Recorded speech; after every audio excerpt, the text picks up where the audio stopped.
ಹೊಸ ವರ್ಷಾಚರಣೆಗೆ ಮಂಡ್ಯ ಜಿಲ್ಲೆ ಸಜ್ಜಾಗಿದೆ. ಹೊಸ ವರ್ಷಾಚರಣೆ ಮೇಲೆ ಪೊಲೀಸರು ಹದ್ದಿನ ಕಣ್ಣಿಟ್ಟಿದ್ದಾರೆ. ಕಾವೇರಿ ನದಿ ದಂಡೆ ಪ್ರದೇಶಗಳಲ್ಲಿ ಸೆಲೆಬ್ರೇಷನ್ಗೆ ಖಾಕಿ ಬ್ರೇಕ್ ಹಾಕಿದೆ. ಸೆಲೆಬ್ರೇಷನ್ ಹೆಸರಿನಲ್ಲಿ ಡ್ರಗ್ಸ್ ಸೇವನೆ ಮಾಡುವವರ ಮೇಲೂ ನಿಗಾ ಇಡಲಾಗಿದೆ. ಅನುಮತಿ ಇಲ್ಲದೇನೆ ಹೊಸ ವರ್ಷಾಚರಣೆ ಕಾರ್ಯಕ್ರಮ ಆಯೋಜನೆ, ಅಕ್ರಮ ಮದ್ಯ ಮಾರಾಟ ನಡೆಸುವವರಿಗೆ ಎಸ್ಪಿ ಖಡಕ್ ಆಗಿ ಎಚ್ಚರಿಕೆ ಕೊಟ್ಟಿದ್ದಾರೆ. ಆಯೋಜಕರಿಗೆ ಕಾರ್ಯಕ್ರಮದ ಮಾಹಿತಿ ನೀಡೋದಕ್ಕೆ ಸೂಚನೆ ಕೊಟ್ಟಿದ್ದಾರೆ. ಹೊಸ ವರ್ಷಕ್ಕೆ ಜಿಲ್ಲೆಯ ಹಲವೆಡೆ ನಿಷೇಧಾಜ್ಞೆ ಜಾರಿ ಮಾಡಲಾಗಿದೆ. ಮಂಡ್ಯ ಎಸ್ಪಿ ಮಲ್ಲಿಕಾರ್ಜುನ ಬಾಲದಂಡಿ ಮಾಹಿತಿ ನೀಡಿದ್ದಾರೆ.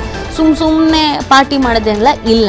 ನೀವು ಏನೇ ಕಾರ್ಯಕ್ರಮ ಅರೇಂಜ್ ಮಾಡ್ತಾ ಇದ್ದೀರಾ, ಒಂದು ಈವೆಂಟ್ ಪ್ಲಾನ್ ಮಾಡ್ಕೊಂಡಿದ್ದೀರಾ ಅಂತಂದ್ರೆ ಆ ಈವೆಂಟ್ ಬಗ್ಗೆ ಡೀಟೇಲ್ಸ್ ಆಗಿ ಪೊಲೀಸ್ ಇಲಾಖೆಗೆ ಮಾಹಿತಿ ನೀಡಬೇಕು.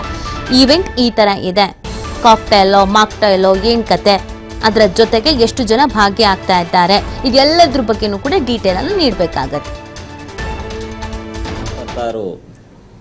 ಹೊಸ ವರ್ಷದ ಆಚರಣೆ ಸಂದರ್ಭದಲ್ಲಿ ಮಂಡ್ಯ ಜಿಲ್ಲಾ ಪೊಲೀಸ್ ವತಿಯಿಂದ ಹಲವಾರು ಮುಂಜಾಗ್ರತಾ ಕ್ರಮಗಳನ್ನು ಅನುಸರಿಸ್ತಾ ಇದ್ದೀವಿ.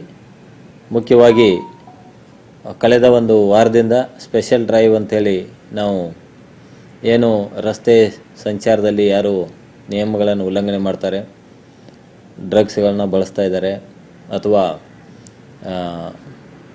ಕುಡಿದು ಗಾಡಿಯನ್ನು ಚಲಾಯಿಸೋದಿರ್ಬೋದು, ಓವರ್ ಸ್ಪೀಡಿಂಗ್ ಇರ್ಬೋದು, ಹೀಗೆ ಅನೇಕ ವಿಷಯಗಳಲ್ಲಿ ನಾವು ಸ್ಪೆಷಲ್ ಡ್ರೈವನ್ನು ಮಾಡ್ತಾಯಿದ್ವಿ. ಅದರಂತೆ ಒಟ್ಟು ನಮ್ಮ ಮಂಡ್ಯ ಜಿಲ್ಲೆಯಲ್ಲಿ ಕಳೆದ 5 ದಿನಗಳಲ್ಲಿ ಒಟ್ಟಾರೆಯಾಗಿ 3100ದಷ್ಟು IME ಆ್ಯಕ್ಟ್ನಲ್ಲಿ ಕೇಸ್ಗಳನ್ನು, ಸಂಚಾರ ಉಲ್ಲಂಘನೆ ಕೇಸ್ಗಳನ್ನು ದಾಖಲು ಮಾಡಿದ್ವಿ. ಅದರಲ್ಲಿ ಮುಖ್ಯವಾಗಿ 141ರಷ್ಟು ಡ್ರಂಕ್ ಆ್ಯಂಡ್ ಡ್ರೈವ್ ಕೇಸನ್ನು ಪತ್ತೆ ಮಾಡಿದ್ವಿ. 141.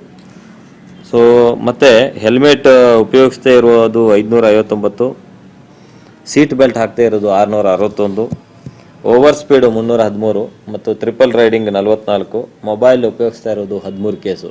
ಹೀಗೆ ಬೇರೆ ಬೇರೆ ಶೀರ್ಷಿಕೆಯಡಿಯಲ್ಲಿ ನಾವು ಪ್ರಕರಣಗಳನ್ನು ಸತತವಾಗಿ ದಾಖಲು ಮಾಡ್ತಾ ಇದ್ದೀವಿ.